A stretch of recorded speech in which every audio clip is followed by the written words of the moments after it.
Hey everyone, this is Matt Perez, and welcome back to the second video in our series of creating a pair of die and doing a motion simulation on them. So last time we left off by creating this cube, and we made sure that all of our values were linked to that global variable we created, dice_dim. So now, by changing one dimension, we can easily update this cube, and everything will still be centered out in space based on our front, top, and right planes. So the next step here is to go ahead and create a sketch, and the sketch is going to be used for all 6 sides here. So on our dice here, we need to start drawing the pips. So obviously the snake eyes, or the single side, is going to have one directly in the center. Because we created everything about the origin, our original sketch was about the origin, and everything was done as a mid-plane extrusion, all we have to do is simply snap that to the origin and give this guy a dimension. I'm going to go ahead and say 1/4 inch. I'm not sure what size it is. Obviously this thing is much larger than an actual one.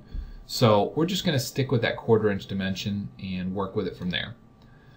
There are a few tools that you guys have at your disposal that'll make drawing stuff like this a little bit easier. There's a dynamic mirror entities tool, and I'm going to go ahead and create a construction line that's vertical and start using this dynamic mirror tool.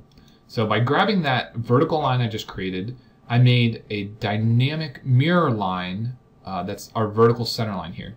And the reason it's dynamic is because as I draw entities over here, they're going to show up on the other side. If I draw on the left side, they're going to show up on the right side.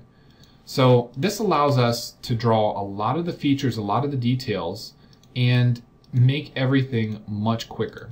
So I'm just going to apply some relations. I'm going to make those guys vertical. I'm going to go ahead, grab all these guys, and make all those equal. So now all these are equal to that 1/4 inch dimension. I can grab this guy and the center here. We're going to make those horizontal. And I'm going to draw another construction line in here. So I'm going to go from there to there.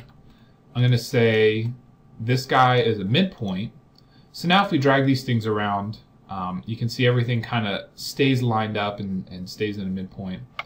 Alright, so at this point, everything is dynamically mirrored. I'm going to turn that tool off, and I'm going to draw one more construction line here. And I'm going to go, let's see, where do we want to go? Let's go from here to here. And we'll make that guy midpoint as well. And shift everything over. So now I've got a pretty nice set of lines here, and obviously we could have done this without the dynamic mirror tool. If you simply drew a vertical reference line here, a vertical reference line here, and this horizontal line, and did all the midpoint relations, everything would update, just as it is how we're doing it here. So now we have the sketch that will let us do the single line. We have a sketch that'll let us do 3. We have the one for 6. We also have one for 2, which I believe is these two here. So we need to do, we got 4 around the outside, so we got 5 in the center. And I think that takes care of all of them. Okay, so now that we know we have all the sketch entities in here, we just need to make our sketch fully defined. You can see down here in the bar, the status bar next to editing sketch 2, it says underdefined. And that's because there's nothing controlling the length of this line, the width of this, all these. So one thing I'm going to do, since we know that this guy right here is perfect 1 inch by 1 inch, I'm going to make this line and this line equal. Alright, so what that's going to do is it's only going to let me drag it in this angular dimension here. So like we're going from the center point out. So that helps us control the scale just a little bit. Now I'm just going to give this guy a dimension as well.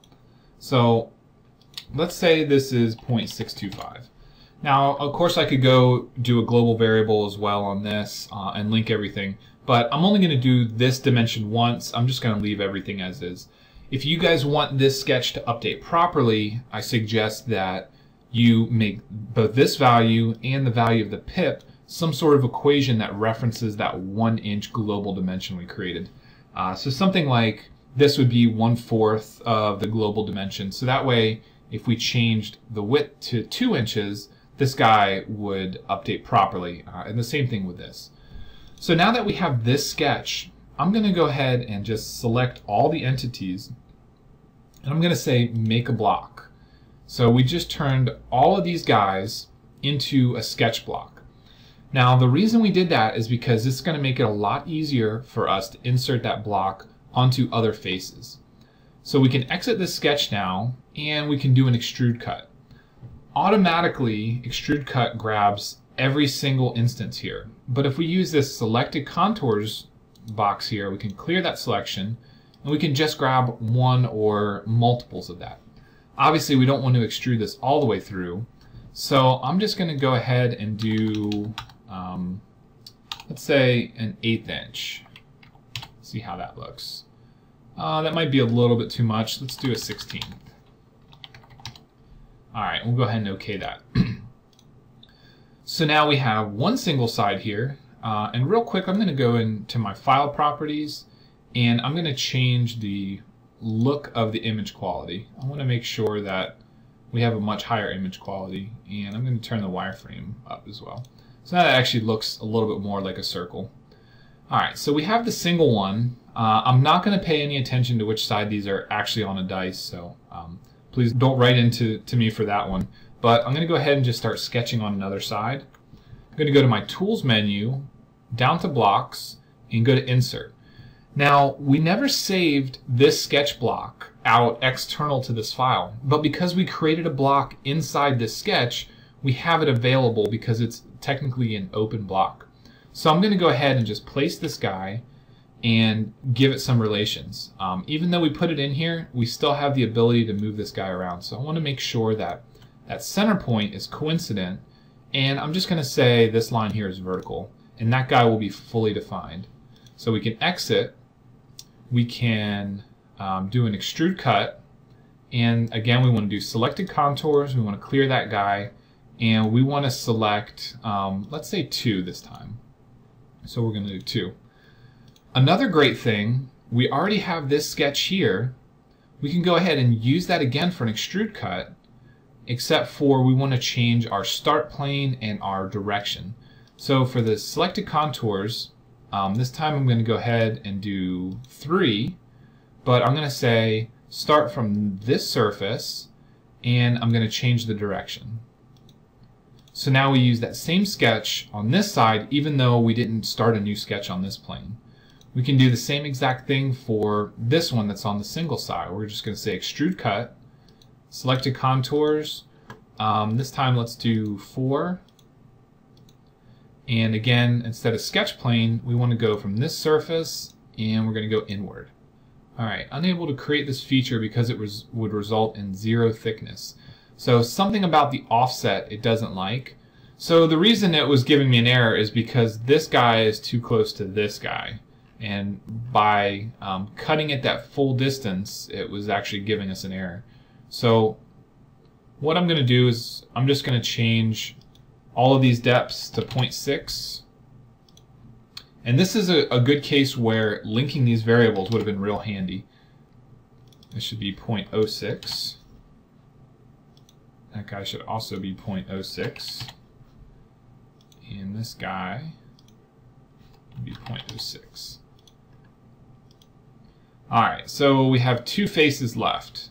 So we did 1, 2, 3, 4, we need 5 and 6. So on this guy, again, we're going to do Tools, Blocks, and Insert. I'm going to bring our sketch block in here, give it some relations. I'm going to make that coincident, make this guy vertical, and extrude cut that. Alright, so again, selected contours, same thing we did before, and this guy is going to be 5. Hit OK. And now this side, again, we can use that same sketch, do extrude cut, selected contours, and we're going to do 6 this time. But we want to do from this surface into the part. Alright, so that takes care of all 6 sides. Another thing I could have done to change this was go back to that original sketch and edit that sketch block. So if we come into that original sketch and double click on this, we can edit that sketch block, and we can say bring those guys in a little bit. So that way they won't interfere. or we could change the diameter of that, the center pit that's driving everything. But for now, I'm just going to go ahead and leave it as 0.06 depth. And we want to look at actually creating some fillets on here. So I think that'll end this video here, but hopefully you guys can join me in the next one where we're going to talk about using FilletXpert to speed up creating the fillets on this guy.